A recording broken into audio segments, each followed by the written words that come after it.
continuing our series in James, as we said earlier, and as you saw in the video, where we're coming from in this series is that about every year, about 1% of American society checks out of faith.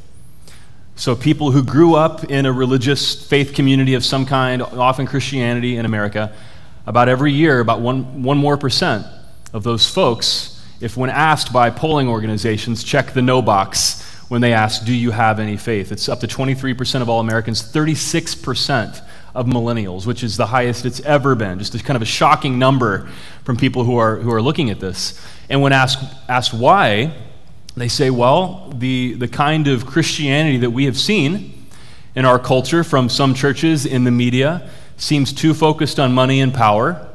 It seems too involved in a particular type of politics, too involved in controlling people's lives against certain groups of people and demonizing them. And we thought, if that's what Christianity means, no thanks. Does that shock anybody? Right? That's just kind of how we know that now. We understand that. I don't need a poll to tell me that, because that's my life. Those are my friends. I felt that way at times. And we said last week the big, not so dirty secret is that church people often feel the same way as the people who have checked out of faith. And so what we're looking at here in James is something that is shocking to a lot of people who are not familiar with the New Testament and in these early writings from people who wanted to follow Jesus. The truth of the matter is, if you ask this skeptical person why they've checked out of faith, and you hear their answer, and then you read the letter of James, it pretty much sounds the same. You're like, who am I reading? Am I reading James or am I reading Richard Dawkins? Which one is it? There are a lot of similarities that are absolutely shocking to people who are checking out of the church world for reasons that are probably legit reasons, if we're going to be honest. But then we read something in these early Christian writings that tell us a very different story about what it means to follow Jesus, what it means to be a person of faith. And so we're talking about a faith that works in this series. And in chapter 2, we're looking at today, there are only 5 chapters in the letter. By the way, I put on my Facebook page every week a chapter of James. I would invite you to read through James with us. The entire letter of James is 2,400 words. It's like 2 blog posts that you would read online. It's so short, and so I invite you to read it along with us, a chapter a week. But in chapter 2, James tells us that in order to have a faith that works, we are required to do a couple of specific things. And that's where we're headed today. And those things have to do with our view of money and our view of the way we treat people who maybe have less than us in this world. And obviously one of the cliches about church or, especially televangelists on TV is that there's all about the money. So just to give me some feedback, how many have seen like a Christian TV show where you have the televangelist with the big bouffant hairdo and maybe it's purple and they cry and it's just, and the thing, you watch it and then the message you get is, more than anything else, apparently God needs money. How many of you have watched people like that? And so you know what we're talking about here. It's just a phenomenon in our culture, this televangelism. They use gimmicks to get money from people. They say, if you send us a $1,000 vow of faith or a seed faith gift, then God will heal you. And so what happens, of course, people who are sick, people who are hurting, send in their money, and they are sick. They continue to be sick. And the televangelist is enriched. Well, it's horrible, obviously, and at the same time, it's so ridiculous that it has comedic value. It's just so ludicrous that it actually is funny when you watch these folks. And so John Oliver is one of the spin-offs of Jon Stewart. He's a comedian, and he's been running an ongoing bit on these televangelists and how they're using gimmicks to take advantage of people. So I have a 3-minute clip of his show last week tonight on this topic. Let's check it out. Painful to watch, isn't it? So later, and of course, this guy who's praying for people, there's nothing wrong with praying for people. Of course, we do that all the time, but what follows that up is, send me $1,000, and then God will make the prayer come true. That's the problem. And so that is painful for me to watch for a couple of reasons. Obviously, because people are being taken advantage of. There's a really moving story they tell later where this lady died of cancer because she refused medical treatment in order to send this guy money. Okay, this is sick stuff. So it's painful to watch. Another reason it's painful for me to watch is I'm a pastor, and I try to raise money for a nonprofit organization. And what I normally hear oh, well, not normal. A lot of times, people are like, oh, those churches just want money all the time, and we're like, well, you know, I drive a Civic, not a private jet. You know what I mean? And so that is used a lot of times to hurt churches who really are trying to do good things. In a church like this, you know, we struggle at times as a church financially, because it turns out that right now in America, a lot of people who are big donors to churches don't like the kind of church we are. And that's just the reality of the situation. So it's painful to watch for a couple of reasons, but it's obvious that the pastors who are engaged in this, the televangelists who are engaged in this, they are imitating or trying to be rich. They're using gimmicks to get money from people because they want to be like rich people and they want to be rich themselves. And so this is a common complaint that legitimately people have about some religion in America. Let's read now out of James chapter 2. It'll be on the screen. James chapter 2, starting with verse 2. My brothers and sisters, believers in our glorious Lord Jesus Christ must not show favoritism. Suppose a man comes into your meeting wearing a gold ring and fine clothes, and a poor man in filthy old clothes also comes in. If you show special attention to the man wearing fine clothes and say, here's a good seat for you, but say to the poor man, you stand there, or sit on the floor by my feet, have you not discriminated among yourselves and become judges with evil thoughts? Listen, my dear brothers and sisters, has God not chosen those who are poor in the eyes of the world to be rich in faith and to inherit the kingdom he promised to those who love him? But you have dishonored the poor. Is it not the rich who are exploiting you? Are they not the ones who are dragging you into court? Are they not the ones who are blaspheming the noble name of him to whom you belong? If you really keep the royal law found in Scripture, this is the greatest commandment, Jesus says, love your neighbor as yourself.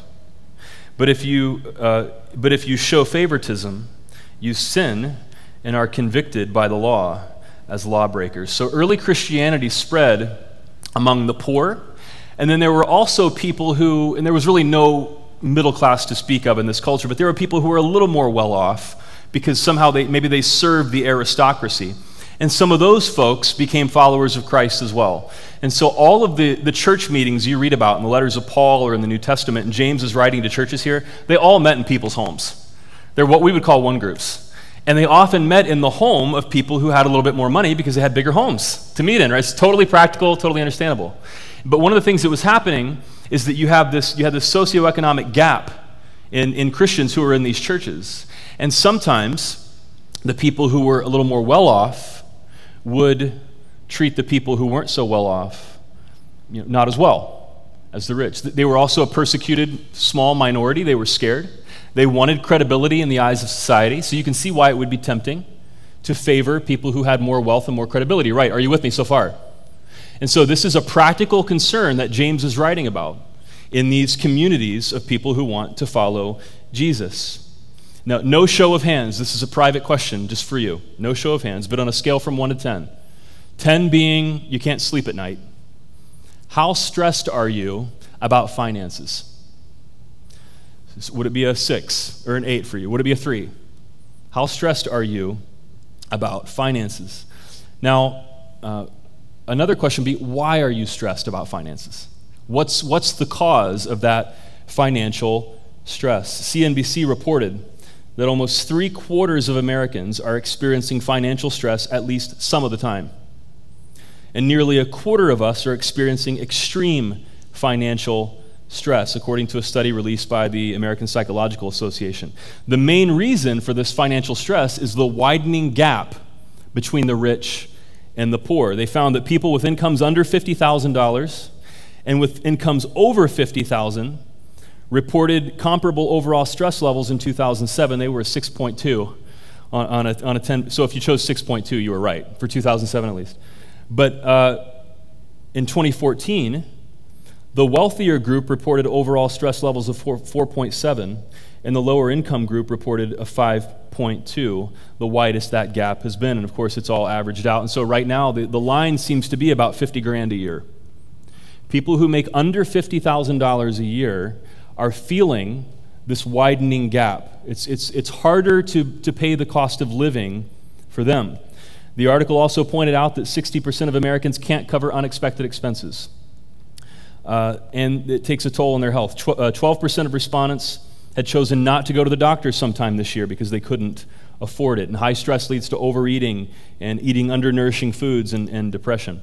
Then on April 1st, the Boston Globe reported that 61% of Americans are stressed about money. They said stagnant wages and competing demands on workers' wallets, from mortgages and daycare to student loans and saving for retirement, are often to blame. So understandably, have about half of Americans who make under $50,000 a year who are feeling the pressure of this widening gap between the rich and the poor in the United States. It's just a challenge to cover the cost of living, so it's understandable. Something else is happening as well. So there are two things going on in our country. The Boston Globe said financial stress is worse at lower income levels, but it doesn't stop there. Among those earning less than $75,000 a year, 2 of every 3 people reported being stressed. For those earning more than $70,000 or $75,000 a year, it was a bit more than half. So people who are earning more than $75,000 a year, over half of them report being financially stressed. I feel financially stressed. Now, if you live in LA or San Diego or Manhattan, $75K a year is not that much. In most of the country, $75,000 a year is a pretty good living. Would we agree with that? And so over half of Americans who make over $75,000 a year are stressed. Now check this out. The stress situation doesn't improve dramatically until workers accumulate more than $150,000 in investable assets. Then they report lower stress. And it's still 42% of Americans who have $150,000 in investable assets. And I have $150,000 laying around that I can do something with. 42% of them report feeling financially stressed. Don't you feel bad for those folks who have $150K? Poor folks. So here's the finding here. There's this situation in the United States where 2 things are happening. We have legitimately half the country who is struggling with this widening gap between the rich and the poor. And yet we have a large percentage of people who are making what other people would love to make. And they report being financially stressed too. The Globe stated the obvious. At higher levels of pay, the problem becomes more about spending habits than earning power. It's just the obvious. So in America, again, we have this widening gap between the rich and the poor. To be in the 1% of Americans, you have to earn $389,000 a year. Now you're in the top 1% of Americans. Anybody in that? Talk to me after the service. If you are, some fundraisers I can talk to you about. The real wealth, however, is contained in the top 1/10 of 1%. And the people who are in the top 1/10 of 1% make neurosurgeons look poor. The way it plays out is the wealthiest 85 people on the planet have more money than the poorest 3.5 billion. Let me give you the old preacher line. Let me repeat that, brothers and sisters. The wealthiest 85%, the wealthiest 85 people on the planet have as much money as the bottom 3.5 billion, which is the lowest income half of all humans on earth. Income going to the top 1% of Americans has doubled since 1979. In a study of 34 developed countries, the United States had the second highest level of income inequality, ahead of only behind Chile. We're number 2 to Chile. In a 2012 study, a video was produced after this, a study by Michael Norton and Dan Ariely, professors at Harvard and Duke business schools, showing the real wealth equality in America. Here's what Americans think the distribution is. I showed this video last year in a sermon series called Brave when we talked about wealth inequality.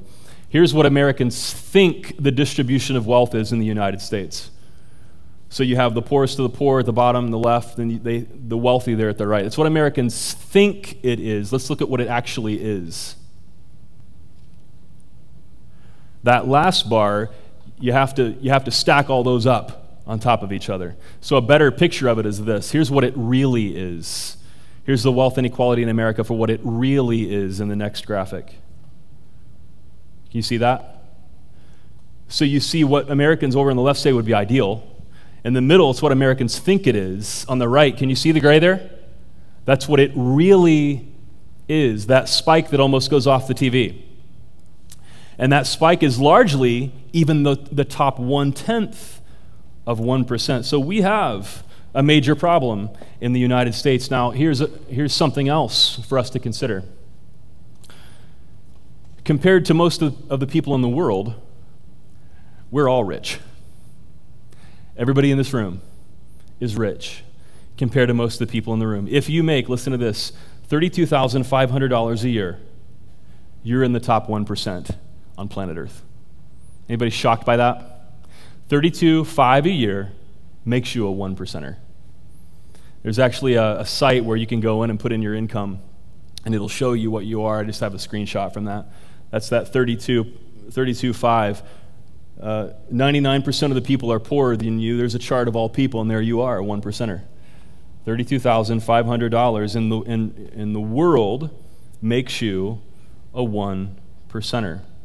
So, again, we have this weird, complicated situation where half of Americans can't really afford the cost of living here, and they feel stressed from that. And then the other half of Americans are doing pretty well, but they feel financially stressed. And then compared to the rest of the world, we're all doing okay. It's just kind of awkward, isn't it? It's kind of weird. It's kind of hard to wrap your mind around. So for many of us, and people who make over $75,000 a year, them complaining about financial stress is the same as all of us complaining about financial stress relative to the world. Did you follow that? Now, it doesn't mean that we don't need to do something about this income inequality in America, because we do. It's a problem. And at the same time, we find ourselves in this odd place where we're all rich in one sense, even as we struggle here in this country. But for those who, especially the Americans who claim to be stressed even though they make a really nice living, people of true faith, James says, refuse to favor and imitate the rich. So it gets uncomfortable when we talk about these kinds of things, especially in church, because people think I'm going to lower the boom and start giving the televangelist gimmick on you. There are people who think that. I'm aware of that. I live in the real world. I'm not going to ask you for money today. What we are talking about, however, is a real problem that we have in the United States. Materialism is the idol of Americans. And so we live in a country where half the people can't really afford to live here because of that material, not because they're materialistic, because a lot of other people are. And then all of us together a lot of times don't realize what we really have.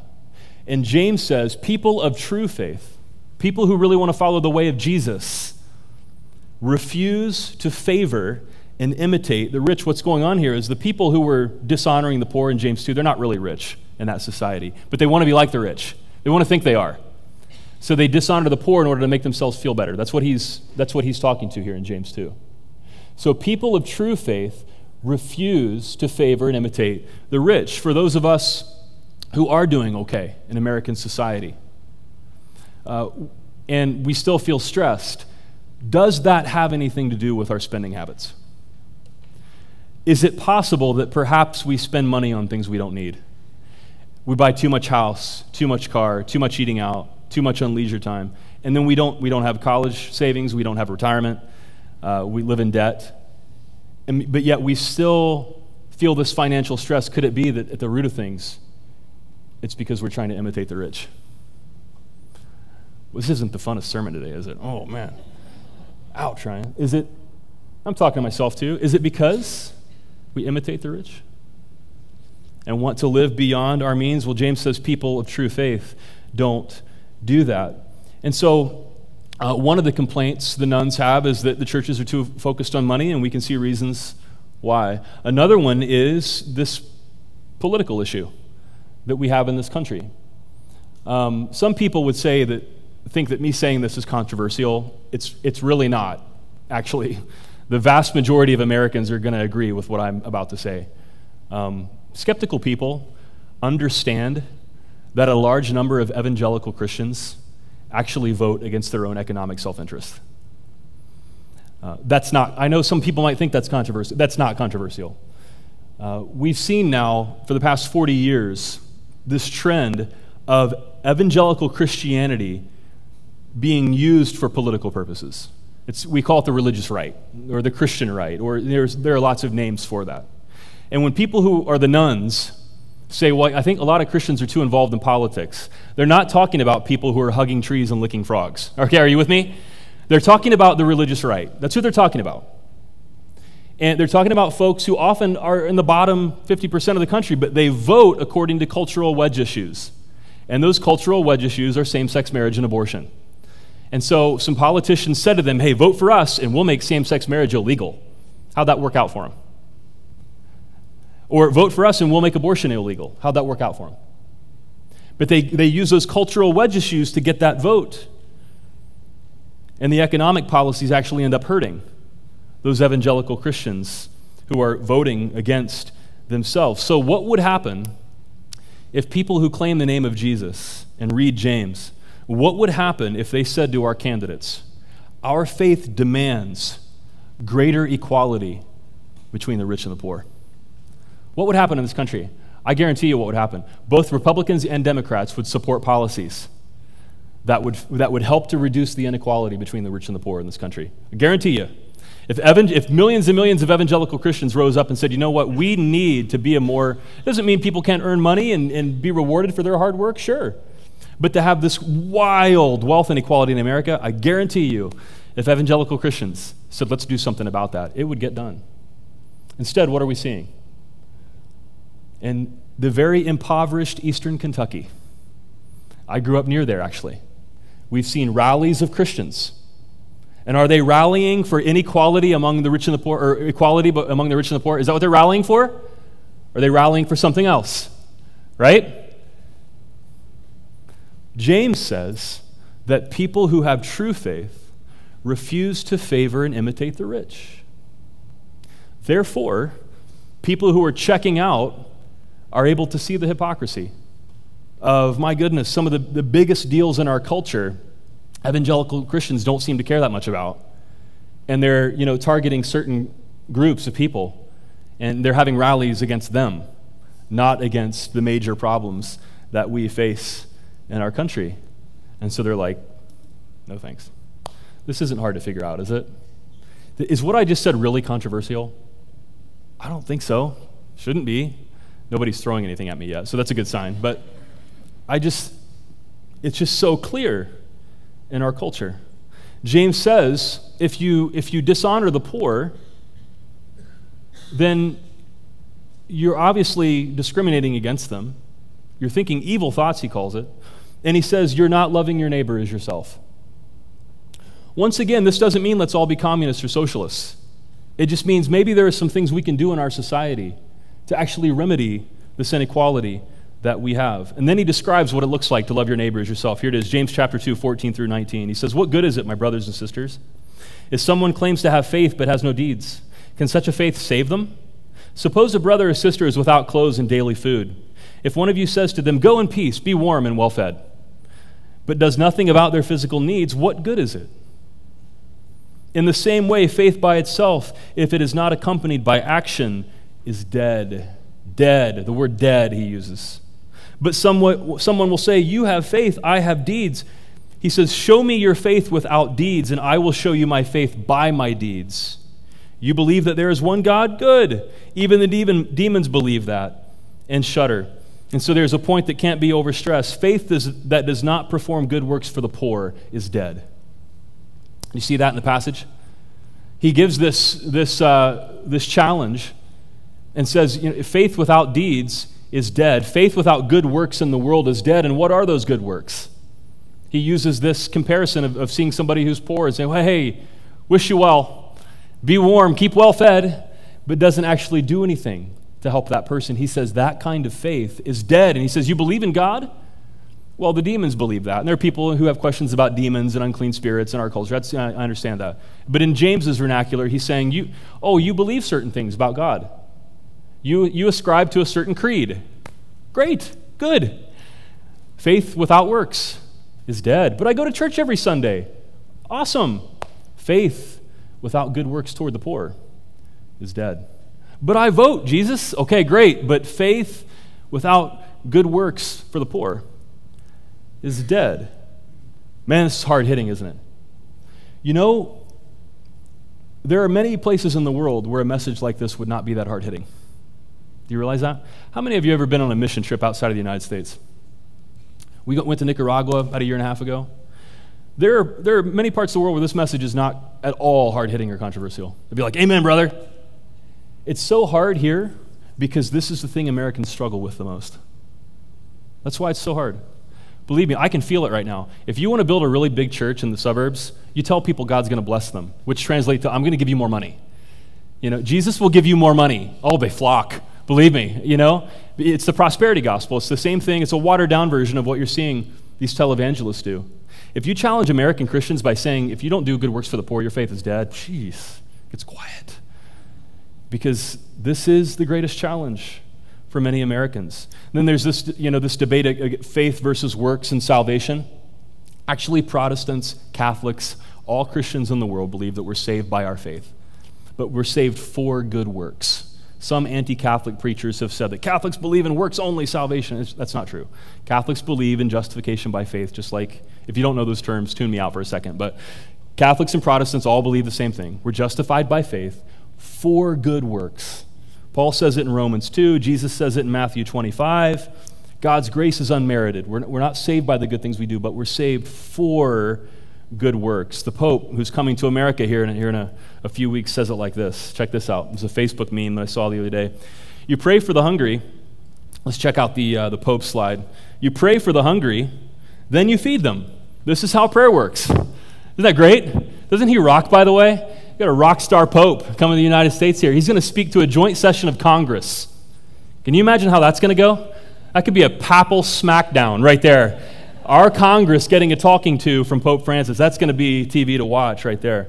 I love that quote. You pray for people, and then you do something to answer your prayer. Otherwise, it's like, hey, God, will you please help all these poor people struggling? And then I just go about my merry way, making money and living a materialistic life and complaining even if I have a great living. It reminds me when people, when James says faith without works is dead, it reminds me of a scene from Billy Madison, which I can't entirely quote in church verbatim. Have you seen Billy Madison? There's this scene with Adam Sandler and Chris Farley. Chris Farley's the angry bus driver who yells at all the kids. And there's this teacher, Miss Veronica, who gets on the bus, and Chris Farley says some, indecent things about her. And he knows from experience, he says. And Billy Madison's like, no, you don't. And he's like, well, I know a guy who told me that. He's like, no, you don't. And he's like, well, imagine if I did, though. And so when I hear people saying, well, I don't have to serve the poor. I don't have to do those things. I just believe stuff. I believe certain creeds. I go to church every Sunday. James would say, you don't have faith. Faith's not real. You're like, but I believe these. I give intellectual assent to these things about Jesus, and that means I have faith. And James would be like, no, you don't. He says the demons believe in God, but it doesn't make them followers of Jesus. He says faith without works is dead. And here's how you know when it's really working, when people are really getting the message. Start to get angry. It's the truth. In Mark 10, this is hard-hitting to me too. In Mark 10, a rich young man comes up to Jesus and he says, Jesus, what could I do to inherit eternal life? And Jesus gives him the commands. He's like, I've done all those things since I was little. And Jesus sees what the problem is in his life. He's able to just kind of see to the guy's heart. And he says, okay, go and sell all that you have and give to the poor. Jesus cuts to the chase sometimes. Scripture says the man walked away sad because he had great wealth. That's the last we hear from him. He walked away sad because he had great wealth. And there are Christians in America who would get so angry that they would be like, well, is it even possible for a rich man to go to heaven then? Actually, after that episode in Mark 10, Jesus says Jesus looked around and said to his disciples, how hard it is for the rich to enter the kingdom of God. In other words, yes, it is hard, actually. Now, I say that to myself, somebody who is rich compared to most of the world, and we all are compared to most of the world. Probably none of us here are really rich in America, right? So we have those two standards going on, but I have to think about that for my own life. What does this mean for my life? I understand that there are churches full all over the Southeast Valley who believe certain things, but don't give a rip about serving the poor or about the inequality in our country or in our world. I realize that.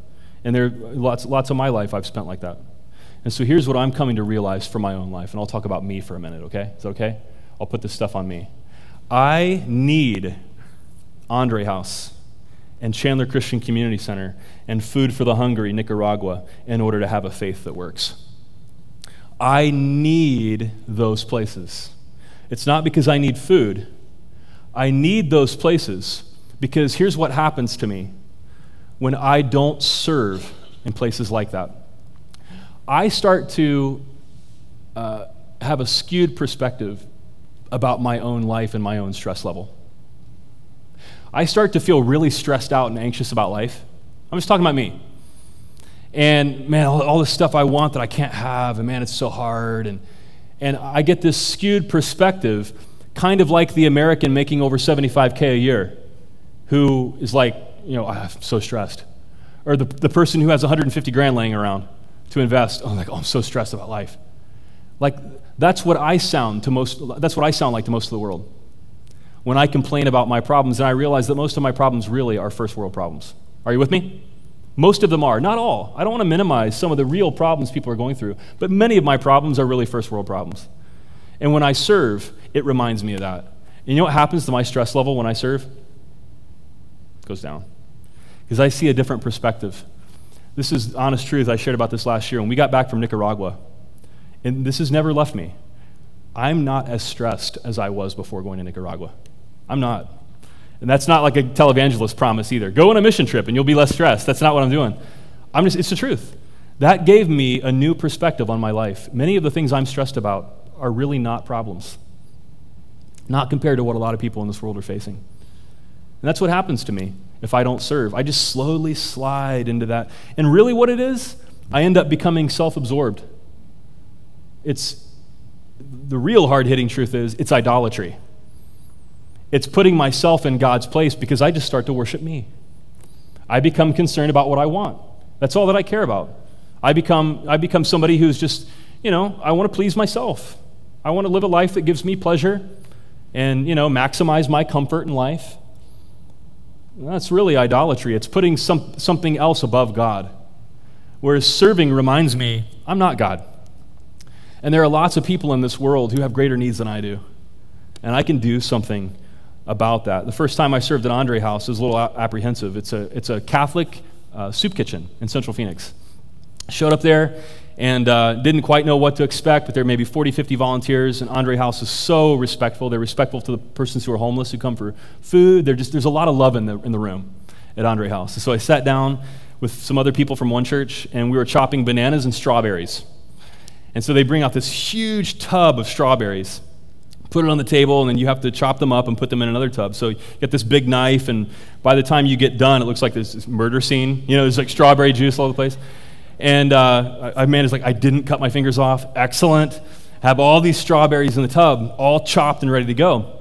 And this other guy who was a volunteer walked in and he picked up the tub, and he's going to run it to the kitchen.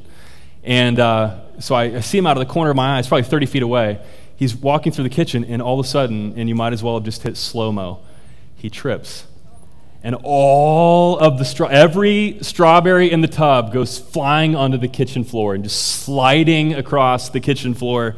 All the strawberry juice is everywhere. And we looked at him for a second. You have this thought in your mind, like, dude, I just chopped strawberries for half an hour. But then here's what happened. No yelling, no finger pointing, no blaming. The guy's a volunteer doing his best. He was like, you know what, let's clean it all up, and the fruit salad will just be mostly bananas tonight.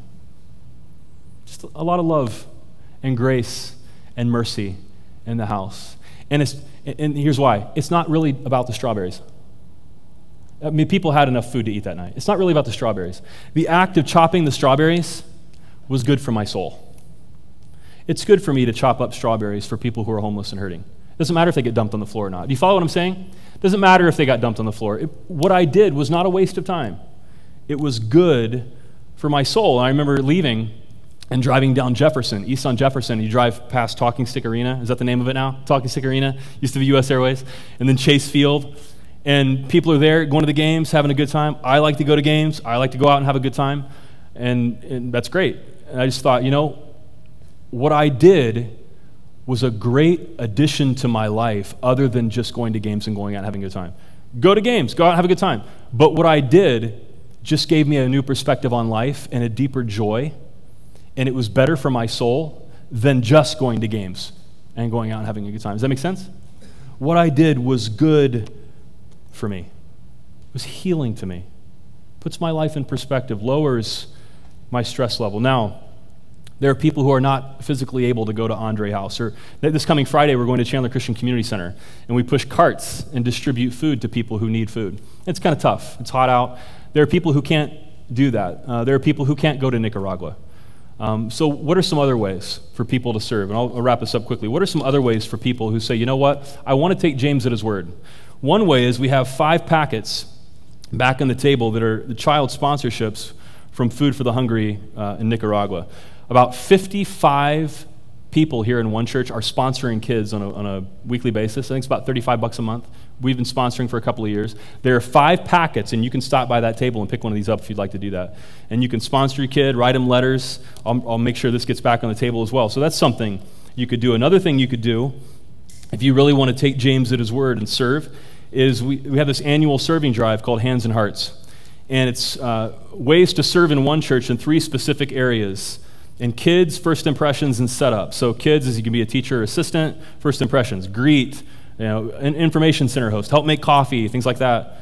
And you can take part in hopefully getting messages like this out through one church. In other ways, setup. So like helping us set up in the morning and tearing down or towing the trailer, things like that. And you can go back to the information center and you can fill one of those out and we'll get information to you. There's another way to serve that we talked about last week. And I'm telling you now because the Christmas shopping season is going to begin, and pretty soon you're going to be seeing like Christmas trees in September, in the stores here. And so we start to think about how much we're going to spend on Christmas gifts. It's good to buy Christmas gifts for people. My wife and I are going to buy Christmas gifts for people. That's good. It's a good thing. But one of the things we're going to do this Advent is a series called Simple Christmas. And the idea behind Simple Christmas is not your birthday. Seems kind of crass, but in Christmas we celebrate the birthday of Jesus. And so maybe a question to ask would be, what does Jesus want for his birthday? Is this too simple? And maybe we can, as Americans, we can reevaluate the commercialism of Christmas. And it's good to buy gifts for people.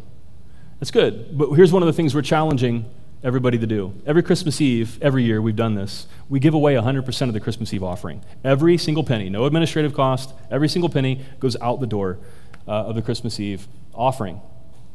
What we're challenging all of us to do, and my wife and I are going to do it this year, is that we're going to give an equal amount to the Christmas Eve offering that we spend on Christmas gifts. Like I said last week, there are times when people hear messages about hypocrisy in the church, and they're like, yeah, preach it. And then you're like, okay, let's give hundreds of dollars to an offering for charity. And I'm like, wait a second here, not so fast. I understand. But here's how it might look. Let's say you spend $500 on Christmas gifts. For some of you, it's way more than that. For some of you, it's less than that. Let's say it's $500. Here's what it might look like. Maybe you spend $300 on Christmas gifts, and you give $300 to the Christmas Eve missions offering. Maybe that's what it looks like. And it's a total increase of $100. Maybe you just split it 50-50. You usually give $500 on Christmas gifts. Okay, well, we're going to downsize. We're going to go $250 on Christmas gifts, and we're going to give $250 to a cause. And this is going to be split half and half between the Chandler Christian Community Center and Food for the Hungry Nicaragua, these same kids. That's what we're going to do. And if we took this seriously, we would give thousands of dollars in this offering. This is a cafeteria we built last year. You paid for this. You did this. We gave the money and went down and built it. And it's actually way larger than what this picture shows. And so these kids were eating on the ground and getting worms and diarrhea and missing school. And so we built a cafeteria for them. I love giving gifts. We're going to get our son gifts, and we're going to give other people Christmas gifts. I'll tell you what, doing that felt just as good as giving people Christmas presents. And so these are some of the kids that are going to benefit from this Christmas Eve offering. Now, okay, I'm going to close with this. The nuns, of course, rightly point out that a lot of Christians, a lot of people who claim the name of Christ, not just pastors and televangelists, a lot of people who go to church on a Sunday morning really live materialistic lifestyles. And their spending does not really show the values of Jesus Christ. They know that. And instead of doing good works, a lot of times religious people do harmful works, actually. And we've seen that in our world. Friday, of course, was the 14th anniversary of 9/11, when we saw very religious people, I believe, yeah, fly planes into buildings and murder people. So we now have seen that religion it's not just a matter of doing good, it can really do harm to people's lives as well. I have a video that I want to show you that's one of the most inspiring videos I've ever seen. This is a clip from a guy named Zach Ibrahim, and it's from a TED Talk he gave. I edited it down to 7 minutes. It's going to keep your attention because here's the story of Zach Ibrahim. His father, the guy you're about to see, his father was one of the terrorists who put a bomb in the parking garage of the World Trade Center North Tower in 1993. You're about to see that guy's son. All right, now, let's check it out. So, along with James, may we as people of faith not be known for harming others, and may we not be known for perpetuating the same materialism that we see around us, but may we be known for doing good works, especially good works for the poor.